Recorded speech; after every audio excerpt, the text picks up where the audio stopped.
حدیث شریف کے راضی نبی کریم صلی اللہ علیہ وسلم فرمائی اکثروا ذکر حازم اللذات وتاسو دا آغی سیز ذکر دا آغی یادگیرن یو بلتا دا زیادہ کوئے چھ آغا دا انسان لذات ختمی آغا دا انسان خواہشات ختمی آغا دا انسان ہر سسرا آغا ختمی آغا سشے دے الموت دا مرگ دے مرگ تاسو ځان تا بار بار یادوے زکا دا دا انسان لذات دا انسان خواہشات دا ہر سسرا چی دے آغا ختمی دا مرگ سره بستا دا گرمی بسترے آغا خوبونا ختم شی دا مرگ سره بستا دا غرمو تا آغا ناستا دا ختم شی دا مرگ سره بستا دا جب آغا لذات آغا خواگا چی پا جب باندی بتا خوڑل پا خوراک کی با دی خوراک نخوا خید مزیدار نا مزیدار خوراک با دی کوت دغا با دی ختم شی غوگونو باندی با چی کم لذات تا حاصل اول آغا خوشالے آغا گانے بجانے آغا ڈول سرنا آغا بمستاد چی دی آغا ختم شی حال دادی چی سمری لذات تستا مرگ بدل آغا تمام لذات آغا تمام خوشالے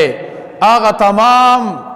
مزیدار زندگی حالات دا ہر سر بدر لچ دی آغا ختم کی دا دیو جن نبی علیہ السلام فرمائی اکثروا ذکر حازم اللذات تاسو دا اغی سیز یاد بار بار کوئے چی اغا دا انسان لذات چی دی اغا ختمی چی مرگ دی رونو چی مرگ زمونگا مخی توی مرگ زمونگا مخامخ وی مونگتا ہر ٹیم دا اغی دا پارا مونگا تیار چی دی اغا وسیگو نبی کریم صلی اللہ علیہ وسلم فرمائی چی تاسو دشپی ادکے گے دامو آیا چی زبا سبا کم پا ما باندے بسار شی اس پتہ نہ لگی کی دیشی کمستر کی تستا پا خوب باندے ادشوی دی کی دیشی دا سار اڑو کولاو نش کی دیشی تا تا سحر اڑو مکملاو نش او چې کله د باندې سبا شي سحر شي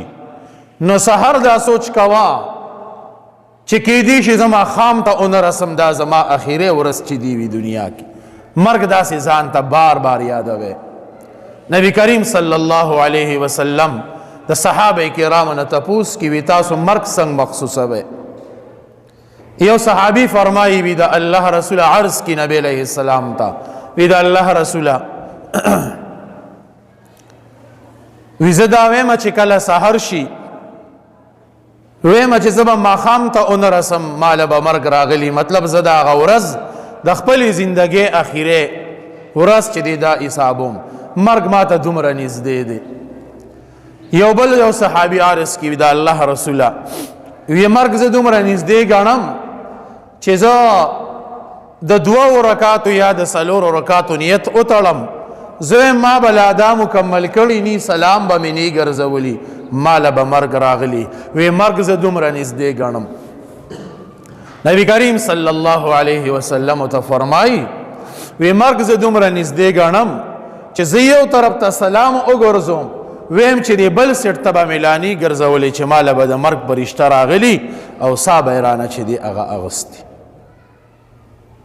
نو مرگ ایو پیرا راتلون کی دی کل نفس ذائقت الموت ہر یو نفس ہر انسان ہر ذی روح دا با دا مرگ دا گوٹی یو پیرا خام خاچ دی حقا کی دا مرگ نا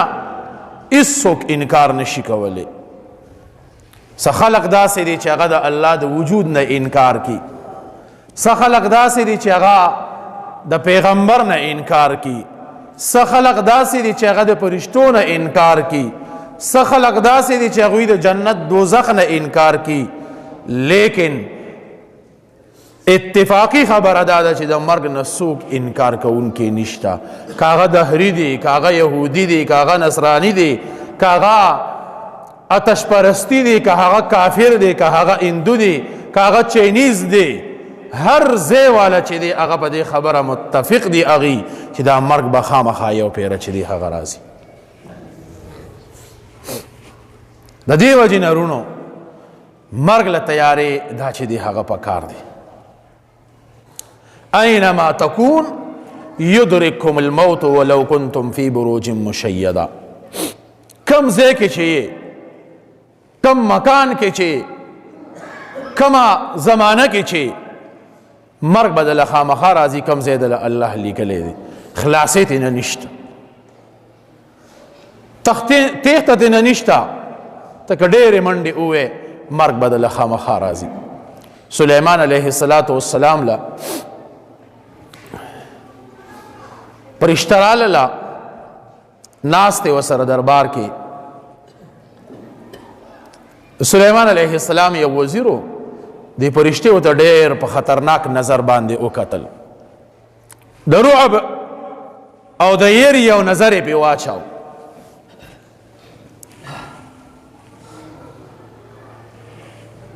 هغه محفل ختم شو، هغه وزیر راغی سلیمان علیه السلام ته عرض کی ویجی دا زړه مې ډېر زیات تنګ دی، په دې زړه باندې مې ډېر یو خطرناکه تیاره راغلې ده، زړه مې غواړي چې د دې ځای نه ما هندوستان ته د هوا په ذریعې سره ورسوه.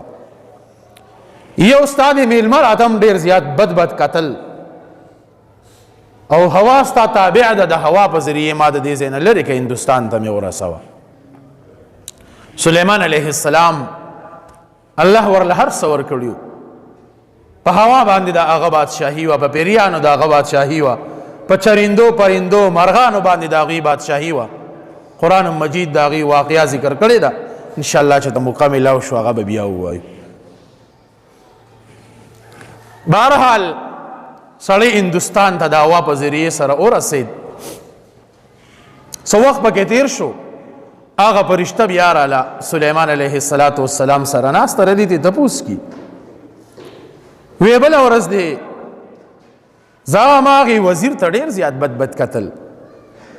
هغه ورته څه وی الله تبارک وتعالی زه د هغه د مرګ دپاره رالیږلی یم چې د ده نه به مرګ ساه اخلي، خو د ده ساه یې په هندوستان کې اغوستل مقرر کړي چې هلته به دې نه ساه اخلي. وی مې چې دا خو دلته کې دی او په دومره ساعت کې په دومره غړو کې په دومره ټایم کې ته به هندوستان ته څنګه رسي؟ وی ما په هغه باندې د یرې او د رعب هغه نظر واچاو، په هغه کې دومره یره راوسته چې ستا نه مطالبه وکړه چې ما هندوستان ته ورسوه. د هوا په ذریعې سره او د منټونو د په لږ ټایم کې د هوا په ذریعې سره الله هغه هلته ورساو او په هغې ځای کې مې د هغه نڅا چې دی هغه واغست. اینما تکون یدرککم الموت ولو کنتم فی بروج مشیده. مرګ به دله راځي اگر که ته به مضبوطو قلا کې ولې نه، مضبوطو قلاګانو کې دې ځان ولې نه ګیر کړی، لیکن چې د کله دې د مرګ ټیم پوره شو،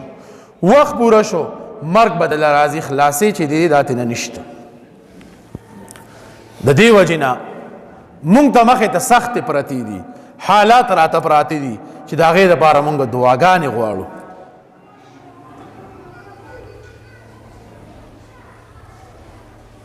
مفتی شفیع صاحب رحمت الله علیه یو واقعه لیکلې ده. یو علاقه کې یو زنانه ووي بچی پیدا شو، خپل یو غلام یې داسې د 12 کالو هغه ته ویې لاړ شه د پنسار نه دوایی راوړه، کم چې د ولادت نه وروستو د زنانه دپاره پیدمن یې هم ته ورمونږ ورته بوټي وایو، څوک یو څه بل څه. دا غلام چې روان شوی دی او دا واقعه استاذ محترم شیخ ادریس صاحب هم فرمایلې وه، د هغې نه هم ما اورېدلې وه چې کله دا غلام راووتو لار کې وله یو سړی مخې له ورغی، تپوس دې نه کېږي چېرته ځې وي زما داسې دوایي په کار ده د پنسار نه هغه دوایي راوړمه وي ښه دې کور کې هلک پیدا شوي دی که جینۍ ده وي دې کور کې جینۍ پیدا شوې ده هغه بزرګ هغه سړی ورته وایي هر څوک چې دی وي دا جینۍ به د سلو کسانو سره بدکاري کی او د دې مرګ به بیا د جولا نه وي دا لږ چې دا خبره اورېدلې ده پنساري پرېښې دی راغلی دی چاړې راغستې ده ډارېک راغی د زنانه خواله د هغې په غېږ کې د هغې ماشومې لته شوی وه په چاړه باندې وی چې وی وجنم ځکه دا به هم دا کارونه کوي او د دې نه وروسته به دا ځان سره 100 کسان په ګناه کې مبتلا کړي نو راشه چې دا ختمه کړم خبره دې پورې کوم چې الله انسان له داسې څیز نه مرګ لیکلي کم ځای کې وله لیکلي الله یې هغې ځای ته بیایي بهرحال هلک دا چالو کو وتښتېد د هغې ځای نه د هغې علاقې نه لاړ بل ځای ته وتښتېد ډېر لرې لاړ ځان له مزدوري شروع کړه الله پې وخت راوست رالوی شو الله له دومره مال ورکو مالدار شو ډېر مال جیداد هر څه وسره وشو زړه کې راله چې یاره کوم ځای کې کوم علاقه کې لوی شوې راشه هغې علاقې ته لاړ شه ځکه سړي ته د خپل کوم ځای کې سړی پیدا شوي لوی شوي هغه لارې کوڅې سړي ته ډېرې زیاتې خوښې او ډېرې زیاتې ګرانې سړي ته لګي دا کلی چې هر څنګه دی دا کوڅې چې هر څنګه دي په دې کې مونږ واړه لوی شوي دا مونږ ته خوږې دي که څوک راته هر څه وي لیکن دا لارې کوڅې په دې کې مونږ ګرځېدلي یو واړه لوی شوي یو پکې دا مونږ ته خوږې دي چې کوم ځای سړی پیدا شي رالوی شي هغه لار کوڅه هغه سړي له ډېر زیات خوند ورکړي مزه وله ورکړي نو بهرحال د هغې کلي ته راغی چاپېجن نه ځکه ډېر لوی شوي دي مال ورسره هم دی او بعض ټیم کې دا مال د سړي دا شکل هم بدل کړي بهرحال ګرځي را ګرځي سوچ یې کړی دی چې یاره تا خواسې دلته څوک پېژني نه ځان له بچه ته دلته کې کور او ځای برابر کړم او په دې خپل کلي کې به ځان له اوسېږم بهرحال هلته کې ځای هم ځان له اخیستی دی او مزیداره بنګله یې مرخ کړې ده اوس وي چې ځان له د نکاح دپاره څوک وګورم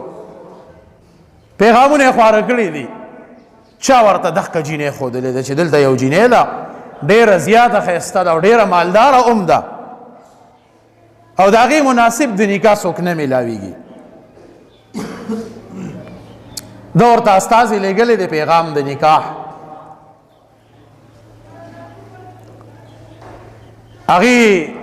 د نکاح هغه دعوت د ده قبول کړی دی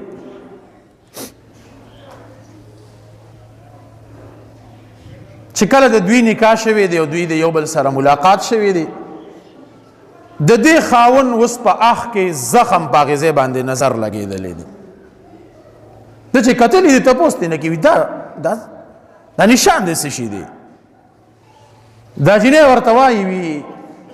ما ته خو یاد نشي زه ماشوم وم وړه ومه خو مور به مې راته دا کیسه کوله چې زمونږ یو غلام او هغې غلام ته په چاړه باندې والی وی نو دا خپ د هغې دی بیا زمونږ هغه غلام وتښتېد وي د مړ او د ژوندي د هغه پته نه ده لګېدلې چې څه شو او څه نه شو دې ډارې را دغه شوی دی چې دا خو هغه جینۍ ده او ما ته خو هغې سړي ویلو چې دا به د 100 کسانو سره مخ توري د هغې نه وروسته به د دې د جولاګي نه چې دی هغه مرګي دی ورته وایي خفه کېږه ما یو خبره درته کوم خو رښتیا رښتیا ال به راته وی دی وایه ته خو زما خاون یې چې ته څه وی زه به راته هغه ویم وی هغه کس زیمه چا ته چې په چاړه باندې والی وی هغه کس زیمه جینۍ ډارې کړه اوچته شوې ښه ته یې ده خو یې صبر وکړه خبره مې لا خپله پوره کړې نه ده وی قسم به راته کې چې د دې واده نه مخکې ستا باره کې داسې خبرې ما اورېدې وي دا یو پیشنګویي یو بزرګ داسې ویلي آیا داسې کار ستا سره شوی دی وی جنې قسم وخور چې قسم په الله چې د پشمار شمیرلی مې د سلو کسانو سره مخ تور کړی دی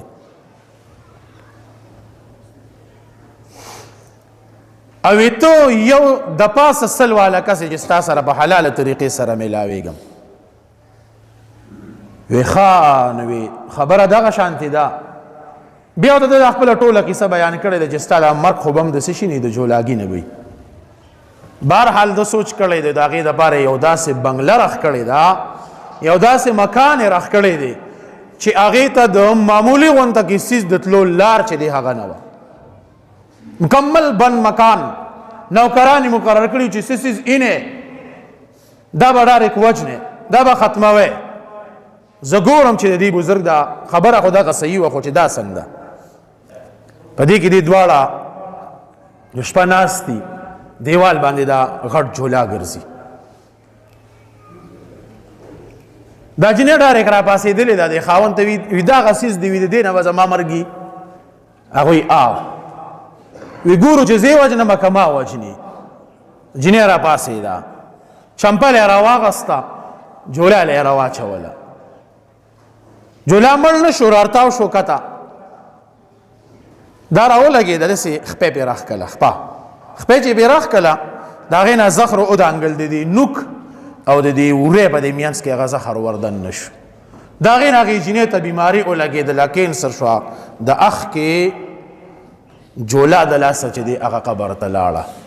قرآن کې مفتی شفیع صاحب رحمت الله علیه ذکر کړی دی اینما تکون یدرککم الموت ولو کنتم فی بروج مشیده مرګ بدل راځي اگر کتبه مضبوطی قلا کې ولې نیږي رونو مرګ مونږ له راتلون کې دی یو پیره به د دې ځای نه ځو غوره سړی هغه دی چې هغه څه وکړي د دې لپاره تیاري وکړي عبدالله ابن مسعود رضی الله عنه فرمایي وي نبی علیه الصلاة والسلام ما ته یو څو خبرې وفرمایلې یو یې راته دا ووې چې دا وایه اللهم انی اعوذ بک من النار الله زه په تا سره د اور نه پناه غواړم چې دعا کو په دعا کې دا وایو اللهم انی اعوذ بک من النار الله ماله د اور نه پناه چې دی هغه راکړي اللهم انی اعوذ بک من عذاب القبر الله ماله د عذاب قبر نه پناه چې دی هغه راکړي موږ د یو مرحله را روانه ده مخې ته د قبر حضرت عثمان رضی الله عنه چې به ډېر زیات به یې ژړل چې کله به مقبرې ته لاړ د قبر خواته به ناست ډېر به یې ژړل وي دا ږیره به یې لمده شو اوبه به ترې داسې څڅېدلې ګرېوان به یې لوند شو ملګرو به ورته وایي چې ته هسې نه ژاړې د نورو خبرو سره چې کله دلته راشي دې ځای کې ډېر زیات ژاړې عثمان رضی الله عنه ته څه وي وي ما د نبی علیه الصلاة والسلام نه اورېدلی دي چې دا قبر چې دی په آخرت د منازلو کې لومبي منزل دا دی قبر که دلته دی بیړۍ پار شوه مخې ته بیا کامیابي ده که دلته ناکامه شوې مخې ته هم ناکامي ده وروڼو دغه سخته مونږ ته پرته ده دغې ځای ته به چې دی هغه ځو عبدالله ابن عمر رضی الله عنه یو مقبره باندې روان دی بعض ټیم کې الله پاک صحابه کرامو ته کشف القبور کړی دی ځکه دا ولیانو د الله ولیانو ته الله پاک کشف کی ډارک یو قبر کولاو شو یو مړی ته راوچت شو چغې وي منډې وهي یو ډارک پسې بل سړی راووت او داسې یو زنځیر د اور هغه ته د غاړې ته واچو هغه چغې وي ما ته وي چې ماله اوبه راکا ماله اوبه راکا وي ما ته کس وي چې خبردار وي زه یارېدم وي چې خبردار اوبه ورنه کې دا مجرم دی وی بیا هغې قبر ته وردن نه شوي زه ویارېدم را روان یم شپه را باندې راله یو بوډۍ ولاړه ده زما نه یې تپوس وکړو مسافره څه کوې چې زما شپه را باندې راله وی چې راځه زما سره به شپه وکړې چې کله شپه شوه وي د مقبرې د خوا نه اوازونه راځي وي زه ویارېدم عبدالله بن عمر رضی الله عنه فرمایي یو اواز دا دی البول مل بول البول مل بول بول څه شي دی میچازې څه شي دی الشن مشن، شن په عربی کې مشق ته ویل کېږي، د اوبو دې لوښي ته. مشق څه شی دی؟ وی ما د ابۍ ته وی چې ابۍ ته د اواز اورئ؟ ما ته وی چې او بچیه دا خو زه اورم. چې دا د چا د قبر نه راځي؟ وی چې دا زما خاوند دی. بعضې کتابونو لیکلي چې زما زوی دی. دا ولې؟ وی بچیه دا دی چې د اواز کې چې البول مول بول، دا زما خاوند یا زوی او ده به د میچازو نه ځان نه بچ کاو، د وړو بولو نه به یې ځان نه بچ کاو. ما ورته وی چې ګوره څاروو ته وګوره که اوښ میچازي کي هغه خپلې خپې کولاو کي، سپي ته وګوره هغه دیوال ته خپه اوچته کي، زناور د دې څیز نه ځان ساتي، ځان بچ کی، او ته د دې نه ځان نه بچ کې د میچازو نه. نوی یو د دې میچازو د وجې نه د عذاب میلاویږي. دې ځکه دا وایي چې البول مول بول، خفه کېږو به نه ګورې. ډېر کسان داسې دي چې هغوی اودس نه وچي، میچازې به وکړي او ډارې پرتغاق چې د هغه وتړي، دا ستا په خانګو دا ساس کې ولګېدل، ستا په جامو باندې دا ولګېدل، بیا د جنازې ټیم شي بیا وي زما جامې پلیتې دي، یې په هغې پلیتو باندې وکړي. د دې وجې نه رونو د میچازو نه ځان ساتئ، ډېر خطرناک څیز دی. مرضونه ترې نه لګي، پریشانۍ ترې نه لګي، شک ترې نه لګي. او بل دا چې قبر عذاب د دې نه انسان ته میلاویږي. وی دا دویم اواز چې کی چې الشن مشن، وی دا یو میلمه راغلی و ډېر زیات تږی شوي یو مسافر و، وی زما دا خاوند ډېر زیات بخیل و، اوبې غوښتې، وی ده سره د اوبو جام ډک و، وی ده خندنې کا و هغه سره نخرې کولې، وی هغه ورته وی چې زه تندې نه مړ کېږم اوبه لاله راکه، وی دوی ورشه دا پورې میخ ته چې دا مشک پروت دی د دې نه ځان لا راواله. وی هغه کس چې لاړ هغې مشک ته لاس کو، هغه لوښی راواغستو، هغه د اوبو تشه اوبه پکې نه وې، هغه سړی په هغې ځای راتاو شو، ساتې نه ووت. وی دا دویم عذاب دله د دې وجې نه ورکولی کېږي. بخیلتوب یې وکړو هغې مسلمان ورور له هغې مسافر له یې اوبه چې دی هغه ورنه کړې. ځکه دا اواز دیږي چې البول مولبول، الشن مشن، دا اواز ده چې دی هغه شروع دی. بهرحال رونو میچازې واړه بول دا ډېر یو خطرناک څیز دی، د دې نه به ځان ساتئ. نبی کریم صلی الله علیه وسلم یو مقبره باندې تیریږي، یو دو مړو له عذاب ورکولی کېږي. نبی علیه الصلاة والسلام وفرمایل وما يعذبان بکبیر، دې له به یو غټ څیز باندې سزا نه ورکولی کېږي چې دوی غټ غټ جرمونه کړي دي، د هغې وجې نه ورته سزا میلاویږي. څه چل یې کړی دی؟ یو څه شی دی د میچازو نه به یې ځان نه بچ کا، یو له د دې وجې نه عذاب ورکولی کېږي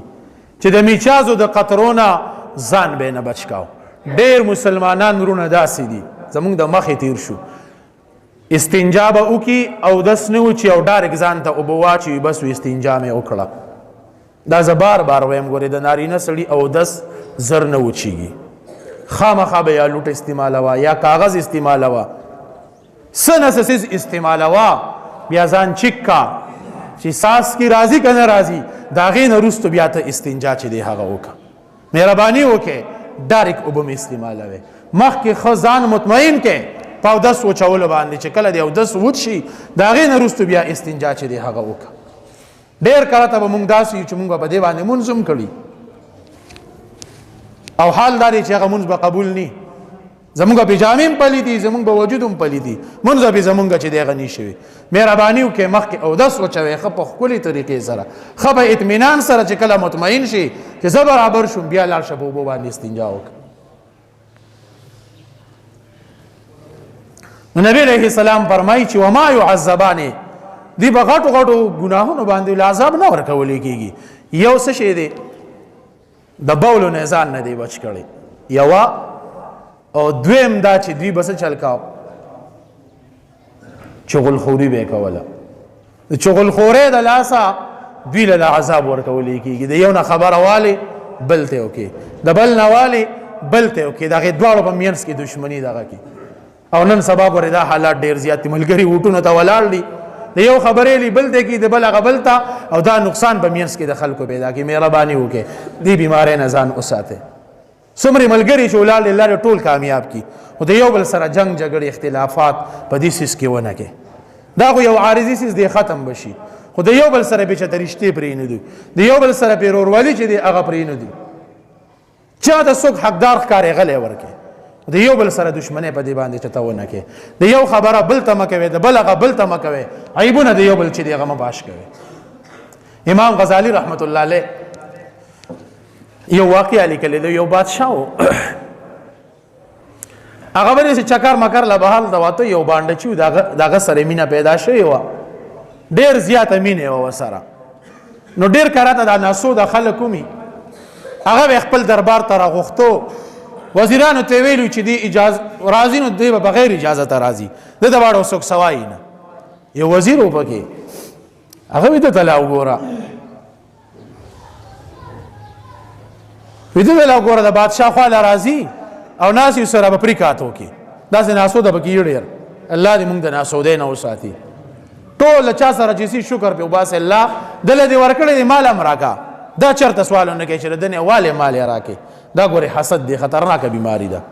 الله غله سور کړی دی الله دله نورم ورکې مال او سره راکې نو سړي بده کې طالب هم الله درکې دا هغه هم زیات شي. او اوس ته چې الله له دنیا والے مال راکې تا ته هم بیلاو نشي او دا غسر دی حسد کو او دا خطرناکه بیماری ده. دنه دې ځان خور دنه دې ځان ټوټه ټوټه کو دنه دې ځان زری زری کو هیڅ نشي کولی. بهرحال دا وزیر تللی دی او دی بانډچی ته وی ته چې راځې نو وی د بادشاه دربار ته چې ته راځې نو ته داخله لږه پټاوه مړه. بادشاه اکثر کرکه مړکه کینو چې ته کساده د خولې نه بوی موی نه دغه داسې ځي نو چې بادشاه چې دغه مخصوص نه کي دې ته داسې ووی او دې په راغې بادشاه ته وی بادشاه سلامت وګوره هغه باندې چې ته ځان خواته راولي وي هغه بل ورځ وي چې د بادشاه د خپل نه غوسم څخه وینځي دې ماره ځان خواته کینی او د خپل نه څخه وینځي. بادشاه یې ښه وي زه پوه شاو دی پوه ش دې کې چې کله هغه باندې چې راغلی دی هغه واقعي خله پټه کړی ده. بادشاه خو خيار اوسېونه وي ډار کې یو خط ولیکو او په خط کې دنه دالی کلی دی چې د کمزې او هغه گورنر ته او هغه مشر ته چې کله زما دا خط تا ته میلاو شي دا ته کولاو کې وی ګوري سر به نه ډارې کوی او دلې ورکوي دا خط پته ووسي وی چې دې د کولاولو اجازت نشته صرف هغه به کولاوي مخوري په خپل اوه. وزیر چې دې خبرې نه خبر شو چې ښا بادشاه خو هغه ختم ورکو کې دې چې به خط کې لدن سور کړی می سي ناماتي دا باندې چې ځان سره کوړه بولې د دوی پیسې مې ول ورکړې دي چې ما تباسي ستړي کېږي دا کېږي ته مزه ته ځان له کوړه لار شاو زما سره نوکران دي سوري در سره زبې وسم دې ټیک تا چې کله خط هغه گورنر له ورکړې دي وزیر او کولاو کړې دي جو سره ته نواله دي دا وزیر چغل خوري دا دومره نقصان دي سي بده کې به خپل را غورځي.